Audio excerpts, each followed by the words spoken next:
that being present, the chapter is called Be Present. And I talk about the present participle form in the English language of a verb is the ing, right? So the ing verbs are in the process of it. So it's very much, it's not walk, it's walking. And that is the creation of the path as you walk on it. You have to, it's the doing of it in the moment of the doing of it, and then the next moment and the next moment. So who knows what kind of path you'll create as you walk, whether it's figuratively, creating the path in your life, or actually walking. You've made the path for your day. You've made the choice to go move your body, still your mind. Yeah. But it's the ing part. It's the doing it. Mm-hmm. Hey everyone, welcome back to Living the Next Chapter. I have a great author on with a brand new book, and it always feels good to have an author on with a brand new book for the first time. It's so exciting to hold that and be like, oh my gosh, I have a book. Lea Appleton is on the podcast. We're going to be going through her new book and chatting about all the things that she's accomplished and all the great things that are happening for her as she lives her next chapter. Shameless plug for the name of the podcast. Lea, welcome to the podcast. So glad to have you here. Thank you. I'm really happy to be here. Congratulations on the new book. That's an exciting feeling. Tell us, first of all, where you are in this big world of ours. Yes, I live in Southern California in the United States. Beautiful. Excellent. And a little bit warmer than it is here. Yeah, though we're having some nice gray overcast, which we call it June gloom.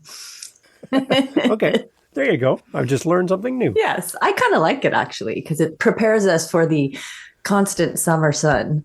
Mm-hmm. Mm-hmm. Yeah, I love it. So your book just came out. When did it come out? It came out on May 14th. And you have a copy of it there with you, which I see you lovingly holding. And yes, that's great. So take us to the moment the box arrives on the doorstep. You bring it into the house, and there it is. You can open it for the first time and put your hands on your book for the very first time. Take us there. As an author that's writing right now, this seems like a million miles away. Like this will never happen because I'm just starting. But you've done it. What does it feel like to open the box, pull it out? Do you sniff the book? Like, what do you do? Tell me. So I actually got my husband to come take a picture because I thought this is a moment that I think I want to remember. So he did it. So it's fun to hear his commentary in the background because he's excited about it. What I did actually was touch it, like to feel the cover. And my cover is very soft and smooth. And so that was kind of fun. And then pick it up and hold it to me. It was really interesting. What I think was strange about it was, I've been dealing with book in the singular. And then there was a whole box of them. And that felt almost overwhelming, honestly. It was like, oh, wow, that's a lot of books. And I ordered them because I did a book launch party last weekend and I wanted to have them there. So, but it was different to see it in multiple. So there was something about that. I don't know if I can quite describe the feeling. Almost too much. Honestly, it took a little while to kind of sink in, because I think if the package came and it had one book, like when the proof came, that was cool. I could do that. But a whole box of them. This is daunting. Yeah, I know. Wow. Yeah. So I know one thing from a parent's perspective. Somebody, when I had my firstborn, somebody walked up to me and said, "Get used, Dave, to having your heart beat outside of your chest." Now that you have this new human in your life, because they're going to go places and do things with and without you. It's like a piece of you kind of is outside of your body now that you've had a child. I can kind of relate that to having a book. Your book is going to travel and go places you've never been, meet people you've never met. They're going to hold this same book and have that same experience. That's got to feel a little bit intimidating and exciting at the same time that your book is going to travel the world. Talk about that a little bit. It is. In fact, when it first came out, one of my friends was saying that she couldn't come to my book launch because she was going to be hiking on the coast of Brittany. And she said, "I'm going to take your book." I said, "Oh, take a picture of yourself with my book, like Flat Stanley." you know. It made me think about my book, traveling around. So it does have an entity of its own for me. It's I don't have a name. I mean, it's a book, but I definitely think about it being in places. I'm selling it through Amazon, and you can see, it's gone to Brazil, it's gone to Germany. It's exciting to know that people will be holding it and reading it and getting something from it and from me from really far away. So definitely exciting. It feels more exciting than it feels daunting, I think. Okay. It feels it's kind of interesting though too, because once it's out, it is in some ways no longer mine. It becomes the readers, it becomes the communities, to do with what they will. I was thinking about it this morning, and I thought, my book is really a conversation with the reader, and yet I'm trying to figure out, wow, I want to figure out how I can hear their end of the conversation. I'd love to get, people's ideas and thoughts and what it makes them consider doing, and what it inspires them to think about and try. So maybe that'll be something for later on next time. I love it. Yeah. Before we hit record, you mentioned that coming on to talk about your journey as an author was one feeling, but then coming on to talk about the book was a different feeling, because now it's something a little bit separate from you as the author. Talk a little bit about that distinction between the book itself and coming on to talk about the book and talking about yourself. How is this different? So I think there is definitely a feeling of vulnerability, I think, as an author, to put yourself out there. But as it's been out, that has lessened, and more of a sense of I can actually appreciate my own book, which is sort of a strange feeling, because I thought that would take a really long time to be able to say, I like this book. I like what I wrote. I like what I'm giving to other people to read and to find out about. But in some ways it feels a little bit easier to talk about the book, because again, it has its own entity. It's world traveled, and it's going to start conversations with other people around things that I won't get to even have the opportunity to be a part of. And in some ways there's a little bit of longing, I wish I could kind of be in that book. I mean, I am in that book, but I don't get to, participate in the same kind of way. But at the same time, it's going to go have a life of its own, for sure. Yeah. Definitely kind of like being a parent. You just don't know quite where it will go.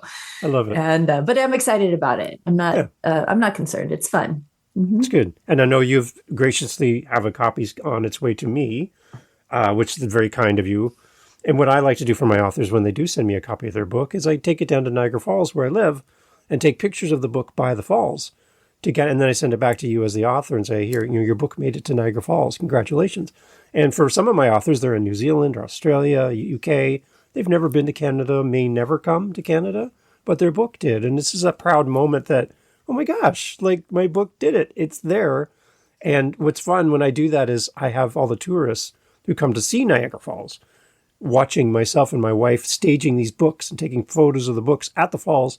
And they're looking at me like, why would you take a picture of a book at Niagara Falls? They're like, I don't understand. That I just get to say, well, I have a podcast. And, Lea was on the podcast and this is her book. And they're like, oh. So then they want to go listen, right? So it's kind of cool to be able to do that. So my encouragement to anyone listening, when you buy a book from your favorite author, there's something special about where you live. Could be anything. Take the book there and take a photo of your book at that location.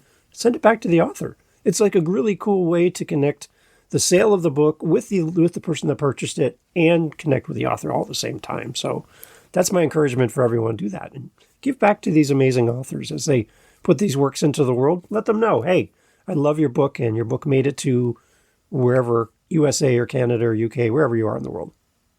I think that's a great idea. And again, it allows the author to see and hear and know a little bit about its books, their books travel. Yeah, I love it. It's good. Mm-hmm. Okay, so let's start off again at the beginning here. We have authors listening. Again, they're early days writing their book. They're the thought of having it in a box on their doorstep is far away from here, but they're looking for motivation and encouragement to keep going with their book. You've done it. You've been through it. You're now promoting your book. You've learned something in the process. What have you learned in the process that could help somebody who's starting, like recently, like today, on their journey as an author? What can you say to them in this moment to encourage them? Mm. Well, first off, I think that, at least for me, I learned so many things I didn't know. And writing a book, it's just felt like my brain is alive in a way that it wasn't when I began the process. A point of encouragement, I think that the book begins, for me, the book began to take on a life of its own, even in the writing process. The book that I have here that I can hold and show you and talk to you about today isn't the book that I thought I was writing when I started last summer. And it's a better book than what I started. But it took me a while to let go of what I had initially really had in mind, to just let it unfold and to see what happens. So that was a really interesting process for me. A word of encouragement, yes, you can do this. And it may take a lot longer than you think. For me, the writing took less time than I thought it would, but the editing took way longer than I thought it would. So if you're starting to write and you're thinking it takes a long time, there is a little bit of like, oh, just wait. There is more in store for you. But definitely, if you're starting out today and you're writing, or you've written last week, or you're picking up from last year, the book you didn't finish, do it. There's so many people out there who can't wait to hear what you have to say. And you might even be, waiting to hear what you have to say, because I think that's what happens, at least for me, in terms of writing. I didn't know that this was what I wanted to say until I was saying it. And that can be kind of cool. You can learn some things about yourself and some things that are important to you in the process, at least in nonfiction. I don't know what it might be like to write a story. Fiction may be different. But the writing of it, for sure, if you're just starting, just do it. See what happens. It's a fun journey. Okay, let's get into the book. The title of the book and kind of who you had in mind as you were writing, in the process of writing. Let's talk about your target audience for the book and the title of the book. Let's get going. Sure. So it's Walking and Wayfinding. Create your own mindful practice, one step at a time. And really, it's kind of a book for lots of different kinds of people. What was interesting is I think I thought about a demographic that might be maybe more like me, someone who's aging, who maybe found, like I talk about it in the book, that I was a runner and I can't really run anymore. So now I walk, and I was a reluctant walker and that kind of thing. So that's who I initially thought would be my audience. But what has surprised me is my niece, who I hired. She's a designer. Her name's Carolyn Knapp. She did the cover, and she's only a few years out of college, and a number of her friends are excited about this book, and now they have copies of it. And I thought, oh, well, that's really cool. So walking, I think, is something that for a lot of people, not everybody, but for lots of people, is pretty accessible. And so I'm writing to all the people who are curious about walking, who already walk, who do it for exercise, or do it for quiet, who do it for, I don't know, getting the wiggles out in the middle of the day kind of thing. But really, for people who are curious about maybe an extra layer that they can add into their walking. Okay. So on an average week, how much walking do you do yourself? I walk almost every day. Wow. In terms of, how far I walk, it totally depends. It might really be around my block. Or there is, my husband and I have a longer path that we'll take. He works from home a couple of days a week, and so do I. And so on those mid-morning moments when we have a break between meetings, we'll go on a longer, maybe 20-minute walk. On the weekends, I try to get up into, we have a local wilderness park that I read about in the book, and I try to walk there. Often I'll do that with friends because I don't really want to encounter the mountain lion by myself. No. So with others, you're braver. So yeah, it's a pretty regular practice for me. At least 5 out of 7 days, if not 7 out of 7, just depending on the week. Good. And you talked about your running background. How long were you active running and all of that? Like, was it something you did for health and for yourself, or were you doing more competitive? Tell us about that as well.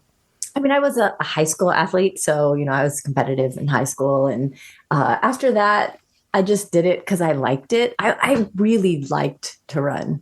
There was something I liked the feeling. I'm sure I liked the endorphins. I liked being outside. I liked being able to see things. So I think in some ways there was the hint of my appreciation for being outside and interacting with that space when I was running. I ran a couple of half marathons a number of years ago before my joints started giving out, but not particularly competitive. I did it really mostly because I liked how my body felt. I liked being outside. I'm definitely not a gym runner. Like running on a treadmill is the last thing that I want to do. Yeah. But yeah, so that was just kind of a hobbyist, if you will, in terms of running. But I liked it. It was fun. Yeah. So I was sad. It was part of my identity in some ways because I did it so many years, many years.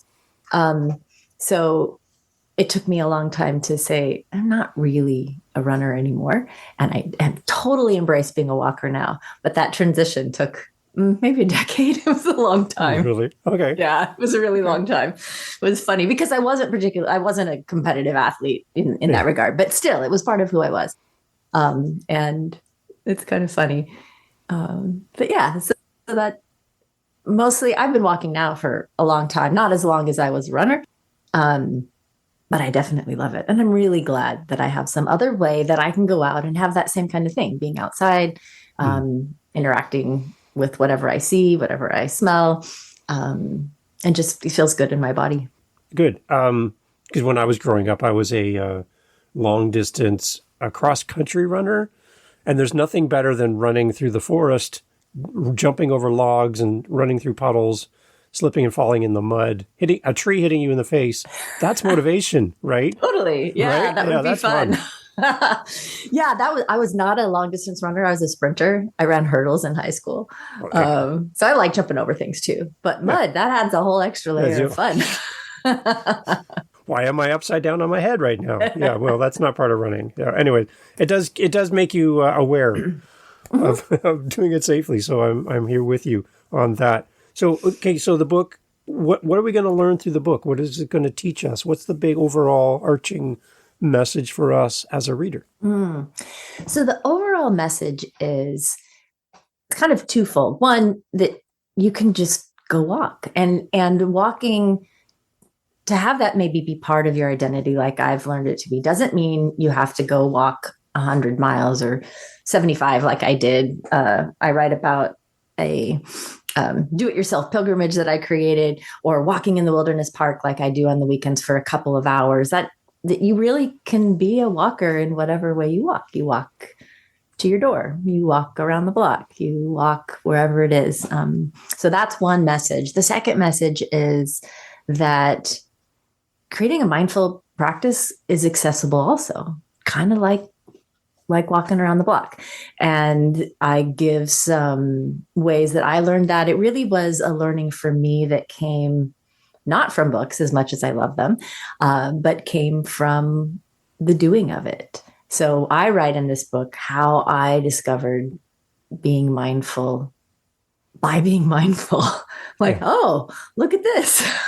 Look what can happen when I go on a walk. So the book then offers that to other people to say, hey, you can, and it may not be not everybody's going to walk and have that extra layer, as I call it, that I have discovered for myself, but it is there if they want it, and they can check it out.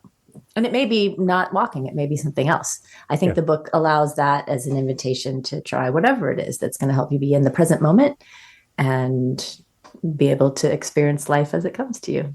Where I live here in Canada, February is not a good time of year to go for a walk outside because there's snow and it's cold. So I know in our area of the world, we have mall walkers. Yes. And some of them are seniors, and they meet in the morning and they just walk the inside of a mall. It's a lot easier to navigate, and but you better get out of their way. You can't just kind of be walking, kind of meandering down the hallway, because if you look behind you, here they come as a pack, and they're just going to walk right over you. So that's another opportunity for those who can't get out in certain types of weather. Then go find somewhere where you can walk indoors in a big space and get that movement, right? That's part of, I think, one thing that in our world of cubicles and computer screens and sitting a lot, that mental thought of, I need to get out and get some exercise and change my space, mental health, everything ties all into movement, right? Absolutely. I think the movement of the body can be really helpful. And I have a chapter in there that talks about, you may not be able to walk in this kind of way. And so what else can you do that's going to help ground you, that maybe helps connect you to yourself and to the surrounding environment that you're in? I did want to say a note that as you say that about the mall walkers, right? I realize I am not meant to disparage walking on a treadmill, probably because I live in Southern California. I have the privilege to be able to walk outside almost all the time. But yeah, walking in whatever way, if it's on a treadmill, if it's in the mall, if it's in a loop, maybe when I lived in New York City, I'd walk up and down the stairs in my apartment building, if the weather was inclement. So there's so many different places that one can do that for sure. Yeah. It's all around being active, being healthy. And I think that's going to extend the longevity and the enjoyment of life as we remain active. There's that whole thing around whatever tends to be in motion stays in motion, whatever isn't doesn't move, right? That kind of thing. So us being active and motivated to keep going is a great thing. Any thought about turning this into an audiobook so we can listen to you on our walk? Yes, actually. You're not the first to ask that. And I'm in the process of, I think that I will probably do it since I am definitely a DIY kind of person.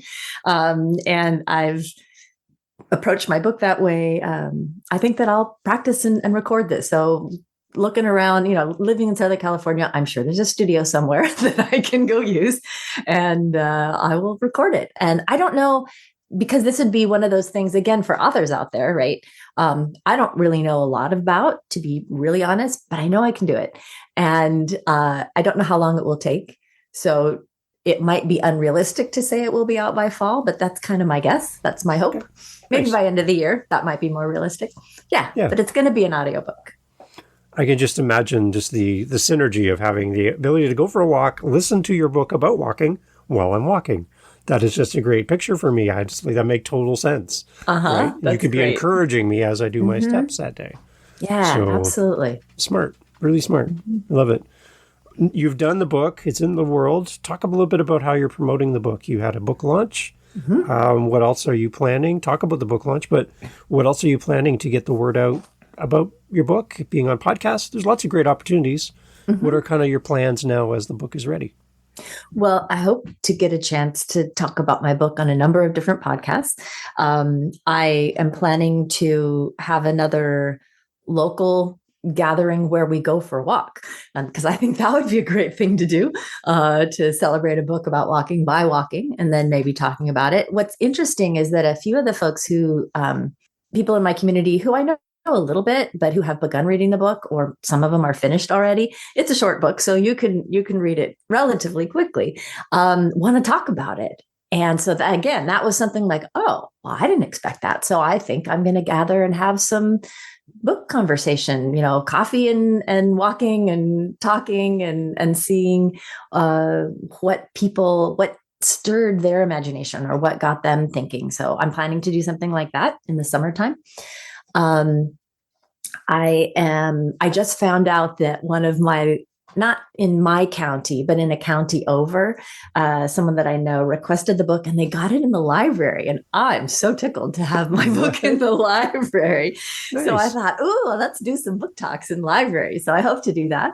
I think that would be really fun because, gosh, libraries are so great.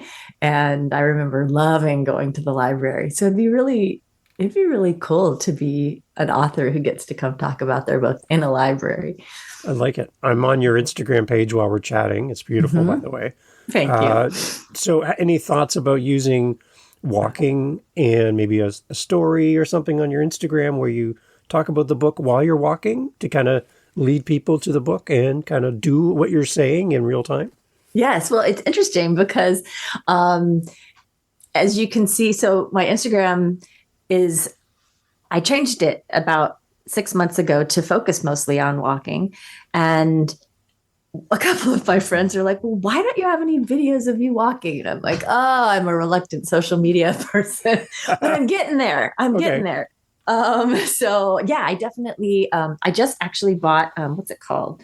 Is it like a gimbal where you can hold your Yeah, camera yeah. and it moves around? Because otherwise, I did take some video walking, but oh gosh, it makes people seasick or me seasick. So I didn't want to do that. So I just got that last week. So definitely a plan to be able to go out and walk and have my camera be steadier so that you all don't get sick at your stomach while you're watching me, because that would be no good.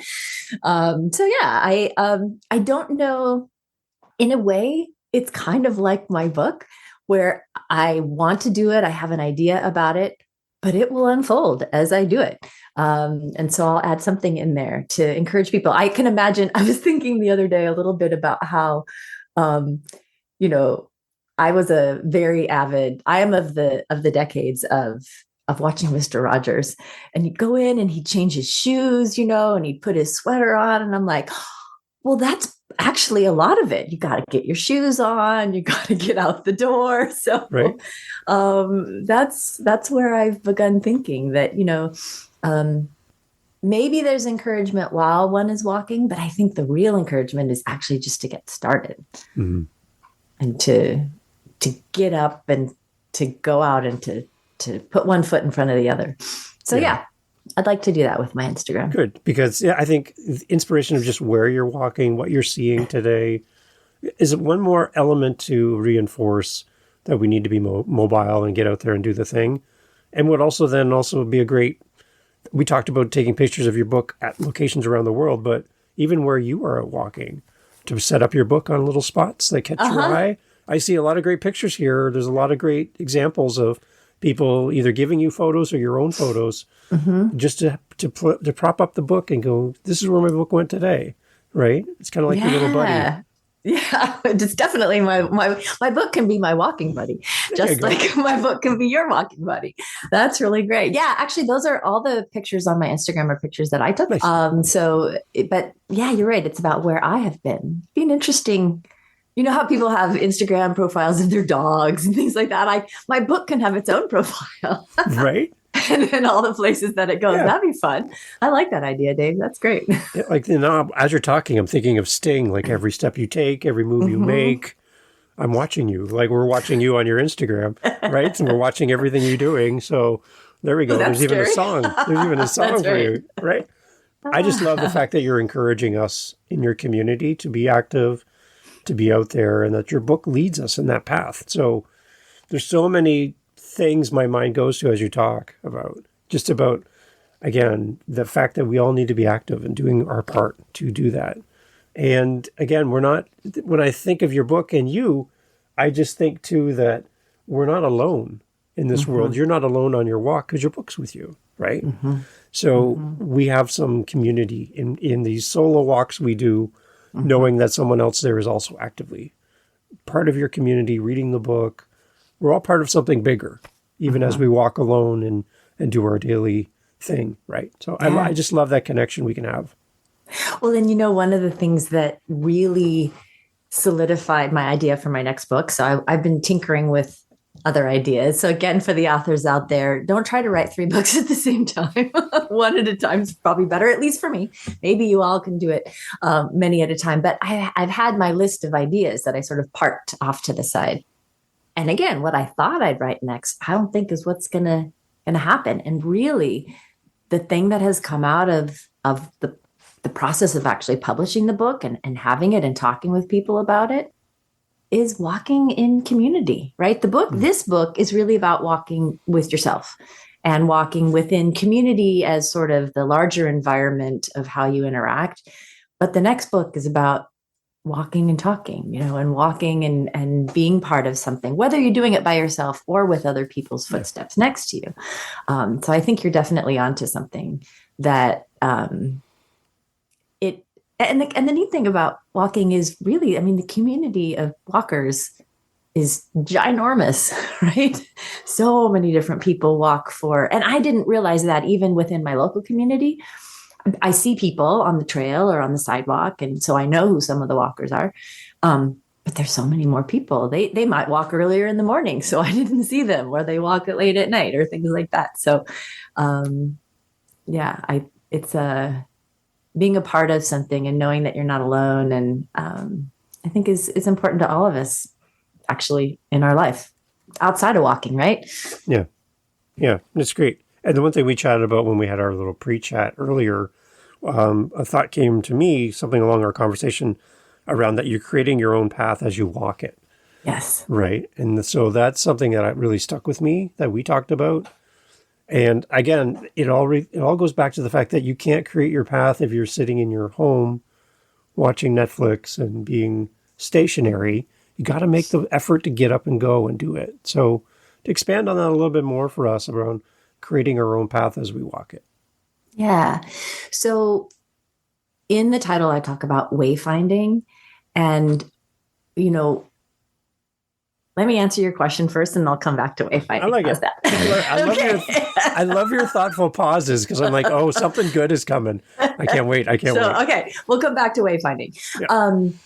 Yeah. So creating your path as you walk it, or by walking it, it's kind of like writing the book. The book got written, or wrote it. It didn't write itself, but the writing happened as I wrote. So the walking happens as you walk, and the discovery, or whether the walking is to find a way to be mindful in the moment, to be able to be centered, to be grounded, very much by putting your feet, on the ground, or whether it's to just move your body to feel physically better in the day. It's the process of doing it. And I think it's the process of doing it over and over again. So a mindful practice being mindful becomes a practice as you do it. Walking becomes a practice, if you will, as you do it. There's a chapter in the book, or I'm going to pull it out here if I can find it quickly. Here we go. That being present, the chapter is called Be Present. And I talk about the present participle form in the English language of a verb is the ing, right? Mm-hmm. So the ing verbs are in the process of it. So it's very much, it's not walk, it's walking. And that is the creation of the path as you walk on it. You have to, it's the doing of it in the moment of the doing of it, and then the next moment and the next moment. So who knows what kind of path you'll create as you walk, whether it's figuratively, creating the path in your life, or actually walking. You've made the path for your day. You've made the choice to go move your body, still your mind. Mm-hmm. But it's the ing part. It's the doing it. Mm-hmm. It's all the ings. I like the ings. That's good. So, okay, wayfinding is not a word that I would probably use in my day-to-day vernacular. I would love to add it to my day-to-day speech and how I talk and present myself. Unpack wayfinding as a term, as a word for me, and why that's part of the title of the book. Yeah. So wayfinding, and I can't remember the moment that it got into my head. And I started to noodle with it and think, oh, I like this. I wonder about this. I'm curious about this. Um, I think it was a series probably of coaching books that I was reading, because that's what I do I talk about my outdoor job as walking and my indoor job as coaching. Um, but I think that, so I can't pinpoint the moment, but once it was in there, it started to percolate.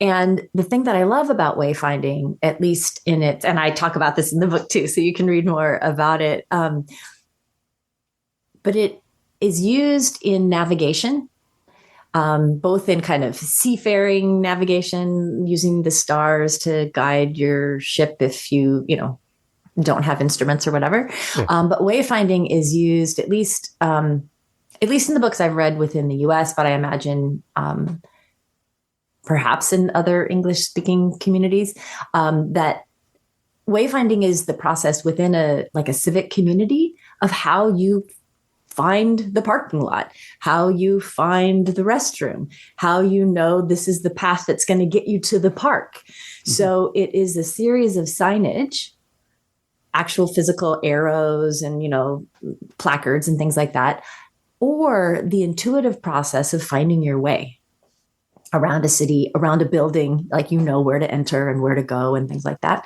So I took that then as I went walking because, and this is one of those things that happened before I connected the words, because I'd see a sign, like an actual sign on the whatever, and it would make me stop and think in that moment, what is this sign?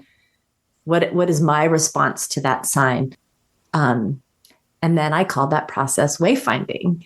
And so you go and I describe a number of the experiences that I've had where, and I think that's a really fun way to go. So let's say I'm walking around my neighborhood and I see a sign that says stop right at the corner. And I'll think, oh, I wonder what I need to stop today. What do I need to stop doing today?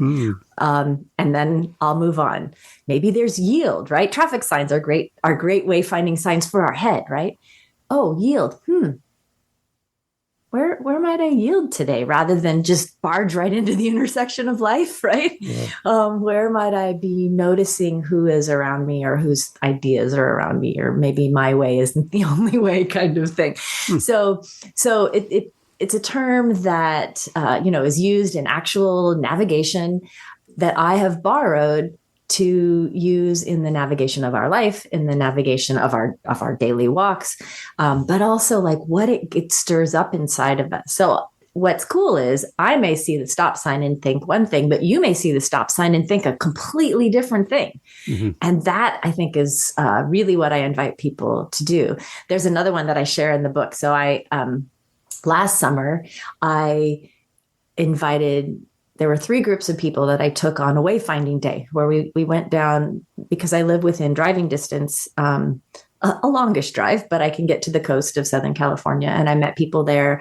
And we had days where we would walk 12 miles, 6 miles, 15 miles, but a long enough time to be out there, and invited people to notice what they saw and do some wayfinding. And so some of it was signage.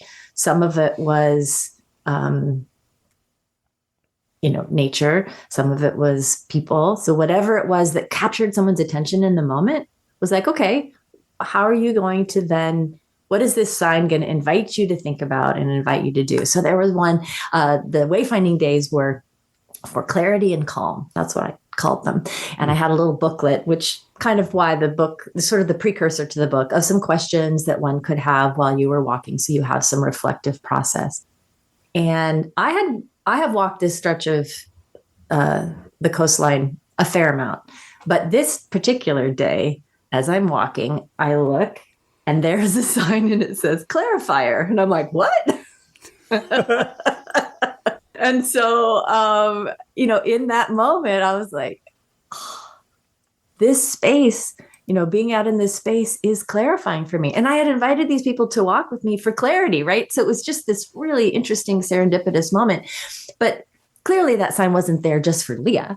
It was there because there was something with that area of the ocean that it was, I don't know, some scientific thing, right? But it was great because it spoke to me in that moment about, what is it about this space in this moment in time where I am that's allowing me to get some clarity? Mm-hmm. So then I'd stop and I'd think about it and I'd wonder and I'd journal and then I'd keep going. So that's kind of what the wayfinding idea is, and it doesn't mean that one has to carry a journal with them when they walk. I often don't because my thoughts are still sort of jumbly, but I might write afterwards when I come home. If I'm going on a really long, like all day walk, for instance, I might jot a couple notes, maybe on my phone or maybe in a notebook if I brought it, but mostly it's afterwards. Like, what did I distill from this experience? Yeah. I think wayfinding, generally speaking, is creating the path as you walk on it. There you go. Full circle. There you go. I like how you unpack that in real time for us. That is great. I like that. Well, again, congratulations on the book. Thank you. You look so happy when you came on camera right away. First thing I'm noticing is just you're lighting up the room just with your smile and your joy. That's amazing. So congratulations on the book.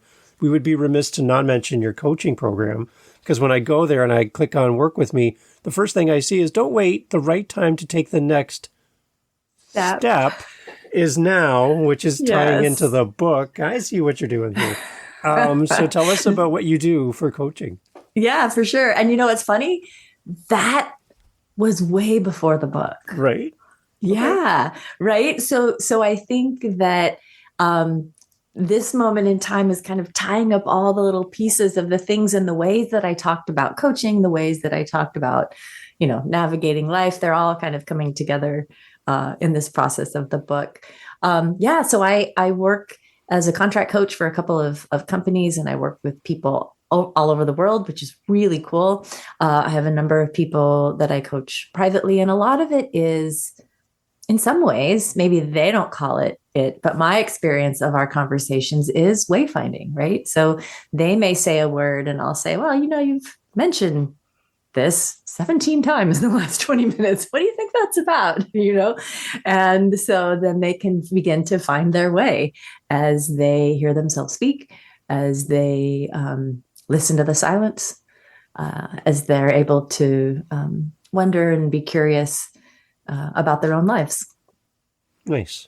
Awesome. So we'll have links to your website so everybody can go and follow up with you there. We'll have links to the book as well, so people can go buy a copy. My encouragement again to everyone, buy the book, take it for a walk, and take a picture of the book on the walk and send it back to Lea. Let her know where the book has gone, and then she can share it on her Instagram as well. I'm going to put it all over Instagram. Right? Yep. Come on. Yep. And then you'll have a chance to show off where the book has ended up. And again, I can't wait to take photos at Niagara Falls for you and send that to you, so you'll have that in your library as well.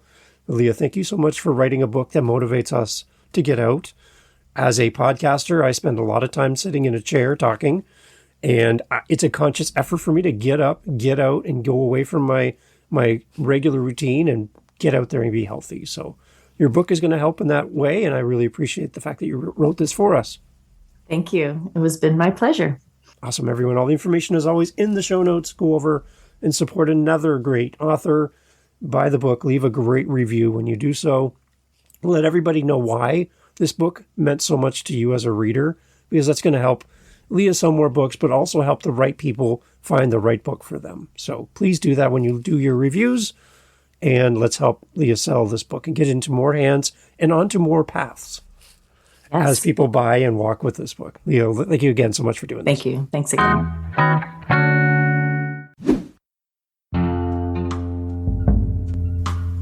Hey, thanks for listening to Living the Next Chapter. I'm glad you stayed all the way to the end. You're my new bestie.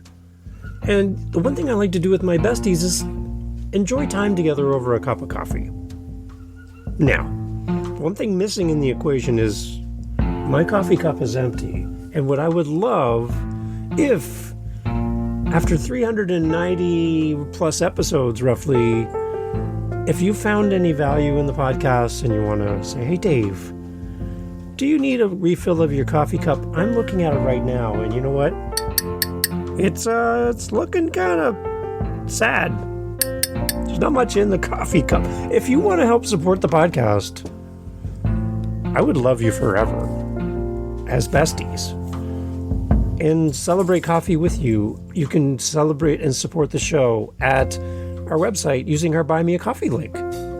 And all the money goes back into the podcast. And we also like to give it to other podcasters. So if you want to support the show, head over to livingthenextchapter.com and let's top it up. Thank you guys. Thanks for listening. Cheers.